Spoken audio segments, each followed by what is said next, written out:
Yo creo que Inés me escucha. Sí, hola, buenos días. Ahora, Inés, ¿qué tal? ¿Cómo estás? Muy buenos días. Primero, antes de ir con otras cuestiones de la actualidad política relacionada tangencialmente o no tan tangencialmente con este asunto, sobre las dietas que estábamos escuchando, imagino que estás al tanto y verías o escucharías al menos la información. ¿Qué opinión tienes de todo lo que se ha comentado en las últimas horas?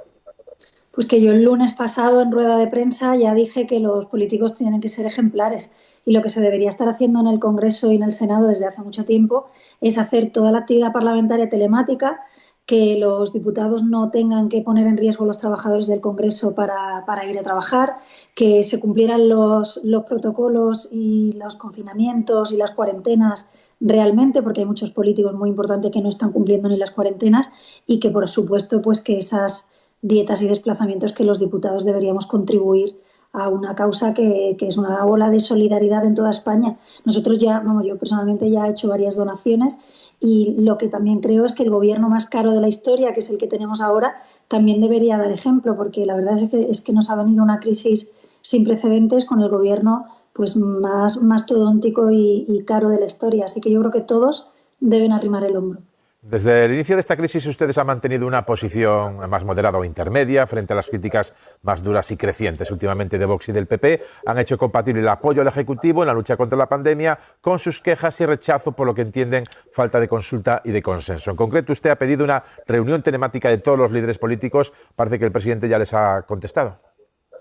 Bueno, la verdad es que lo pedí hace muchísimos días, creo que lo pedí el sábado o el domingo pasado, y a mí me parece que si el Gobierno quiere apoyo leal de la oposición, desde luego por parte de Ciudadanos nadie podrá estar diciendo que no hemos tendido la mano a ayudar en un momento como este, pero debe escuchar más a la oposición, debe escuchar más a los autónomos, debe escuchar más pues a las pymes, debe escuchar más a los trabajadores, a todos los que se están encontrando en una situación de incertidumbre en esta crisis. Yo entiendo que es una crisis muy complicada, que para cualquier gobierno sería muy complicado de gestionar, pero la verdad es que vemos que muchas veces el gobierno llega muy tarde, que el gobierno no escucha, que el gobierno pone en marcha medidas que ni siquiera ha evaluado el impacto real que tiene en la economía. Así que nosotros vamos a seguir con la misma dinámica, es decir, evidentemente somos un partido con sentido de Estado, no como algunos partidos nacionalistas que a la mínima de cambio pues ya demuestran lo que les importa a la estabilidad del gobierno, pero no vamos a dejar de hacer propuestas y de poner de manifiesto cosas que hay que corregir. Por ejemplo, el tema de los autónomos es muy claro. No están ingresando nada y tienen que pagar las cuotas y pretenden cobrarle las liquidaciones de IVA y de IRPF. Nosotros vamos a seguir insistiendo en muchas medidas también para aclarar la normativa. Ahora mismo hay muchos trabajadores, muchas pymes que no saben si realmente la normativa les aplica, si no, cómo tienen que preparar la documentación.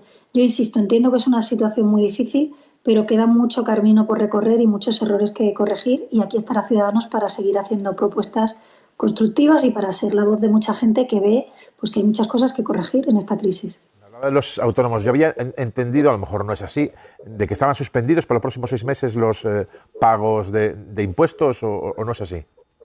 Pues el otro día, el día 31, ya le cobraron la cuota a los autónomos del mes de marzo. Y lo que ha dicho el Gobierno es que las liquidaciones de IVA y de IRPF que se hacen trimestrales se van a seguir haciendo en la misma fecha. Nosotros vamos a seguir luchando para que no se cobre, perdón, no se cobre la cuota de los autónomos, porque a cero ingresos, cero cuotas, para que se aplace el pago de los impuestos, también incluso para las declaraciones de la renta. Piense que ahora es muy complicado ir a las gestorías. Las gestorías están absolutamente saturadas con los ERES, con todos los procedimientos, con todos los ceses de actividad de autónomos. Es decir, hay que tener muy en cuenta la realidad económica de este país. La realidad no es que todo el mundo trabaja en grandísimas empresas de miles y miles de trabajadores, que allí pues lo tienen más fácil, tienen sus gabinetes jurídicos, etcétera. La realidad del empleo en España son, pues la mayoría, pequeñas empresas, autónomos que tiran adelante. Por tanto, yo creo que ahora la prioridad es, obviamente, salvar vidas. Están muriendo centenares de personas cada día y ahí creo que el Gobierno ha encontrado pues un apoyo leal en la oposición, de que hemos entendido todos los españoles las medidas de confinamiento, de que se están cumpliendo. Creo que ahí hay un consenso bastante grande.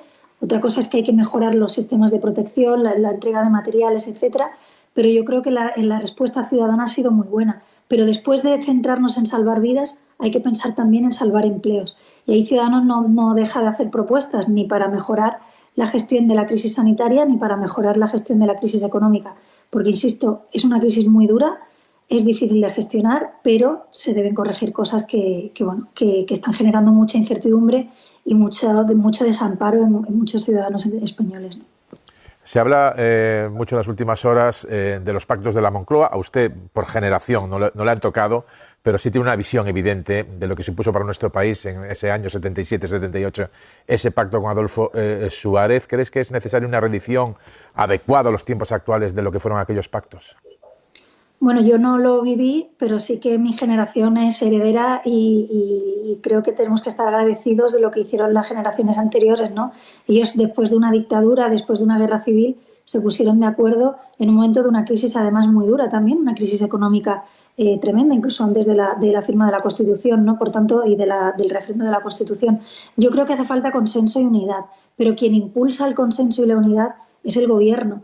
Yo he tendido la mano desde el primer día, pero le debo decir que hace por lo menos 10 días que el señor Sánchez no se pone en contacto conmigo, con nosotros, que el miércoles pasado, por ejemplo, en el Pleno del Congreso, nosotros volvimos a presentar una propuesta al Gobierno diciéndole que si necesitaba ampliar las medidas de confinamiento o las medidas de eliminación de desplazamientos, etcétera, que mirara muy bien el impacto que iba a tener, que consensuara con la oposición, con los agentes sociales. Y ese miércoles votaron que no y el sábado Sánchez anunció que aumentaba las restricciones. Yo lo que digo es que si el Gobierno realmente quiere contar con la oposición, contar con los agentes sociales y hacer medidas razonables y sensatas para todo lo que viene, yo creo que va a encontrar, al menos en Ciudadanos, una escucha y un apoyo. Pero es que lo que tenemos hasta ahora es que no lo está haciendo. Por tanto, nosotros vamos a seguir proponiendo, vamos a seguir tendiendo la mano, pero aquí de quien depende más el hecho de poder buscar la unidad y el consenso es el Gobierno de España. Nosotros vamos a seguir intentando que haya consenso, que haya unidad. Fui la primera que ofrecí pactos para hacer unos presupuestos generales del Estado y me encantaría que pudiéramos tener otros pactos parecidos a los de la Moncloa, pero lo que veo ahora mismo es que primero el Gobierno se tiene que aclarar internamente por qué vía económica quiere optar. Es muy difícil compaginar la vía de Iglesias con la vía que quiere la mayoría de los españoles y después que busque con lealtad apoyo en la oposición y los agentes sociales, porque nos jugamos mucho y de esta crisis tenemos que salir unidos o no vamos a salir. Sobre la hibernación o la llamada hibernación de la actividad económica, empresarial, laboral, ¿cree que era necesario ante la escalada de víctimas mortales y de afectados? ¿Había otra opción, otra posibilidad? Hombre, yo creo que todo el mundo sabe que las medidas de confinamiento, de distanciamiento social y de quedarnos en casa son necesarias. Yo he visto una respuesta ciudadana muy evidente y nosotros además pues lo estamos cumpliendo y pedimos al Congreso que se haga toda la actividad, por ejemplo, telemática, que el Congreso tiene medios de sobra para hacerlo, ¿no? Se le está obligando a trabajar telemáticamente a muchos autónomos y muchas pymes, por tanto el Congreso y el Gobierno deberían ser los primeros que se lo autoapliquen, ¿no? Por tanto, yo creo que la ciudadanía sí que entiende que había que quedarse en casa, que sí que entiende que había que cerrar durante unas semanas o el tiempo que sea necesario muchos bares, muchos comercios, muchos negocios, los colegios. Yo creo que la gente lo entiende, pero eso tiene que ir acompañado de una buena gestión sanitaria y, sobre todo, de un plan para que podamos descongelar esa economía. Por tanto, lo principal para proteger a los trabajadores es proteger también a los autónomos que les dan trabajo, a las pequeñas empresas donde trabajan y hacer medidas no para quizás contentar una ideología, sino para garantizar el empleo y la actividad a medio y largo plazo. Yo estoy convencida de que se puede hacer. Nosotros no dejamos de presentar propuestas en este sentido que van encaminadas precisamente a esto, para que esto sea un parón, una congelación de la economía, que la podamos descongelar de una manera relativamente más fácil después. Pero para eso hay que tomar medidas que no destruyan el empleo, que no vayan encaminadas a que los autónomos o las pymes no tengan más opción que cerrar, porque si no nos va a costar muchísimo más trabajo. Sobre la Comunidad de Madrid, los dos socios de gobierno, ustedes y el Partido Popular, han chocado, según hemos leído, en las últimas horas, tras prometer este miércoles Ignacio Aguado, de Ciudadanos, vicepresidente, que el Ejecutivo Autonómico tenía que pagar la cuota de los autónomos de la región en el mes de marzo y abril. La medida ha sido inmediatamente matizada por el PP porque cree que tendría un alto costo económico. ¿Ustedes cómo lo ven? Bueno, yo lo que veo es que esta medida debería ser a nivel nacional. Yo creo en la igualdad de todos los españoles y me gustaría que todos los autónomos de España tuvieran las mismas facilidades. Pero es verdad que ante la falta de medidas por parte del Gobierno para atender a muchos autónomos que no van a poder pagar ni las cuotas, ni la liquidación de IVA, ni de IRPF, por un tema económico muy básico y por un tema también de gestión, pues nosotros hemos puesto en marcha medidas en nuestros gobiernos para aliviar la situación de los autónomos. Por tanto, estoy de acuerdo en que se busque también desde las comunidades autónomas solución a estos problemas, pero la verdad es que quien debería tomar esta medida a nivel nacional pues sería el Gobierno de España. Eso garantizaría pues muchísima más facilidad para gestionarlo y, sobre todo, la igualdad de todos los autónomos y los trabajadores. Creo que hace falta ser consciente de que esta crisis, primero la principal crisis sanitaria que tenemos es la de salvar vidas. Y esto es una crisis que nos afecta a todos y por eso estamos en casa y por eso aplaudimos cada día a las 8 de la tarde a los sanitarios. Pero también la crisis económica hay que gestionarla, ¿no?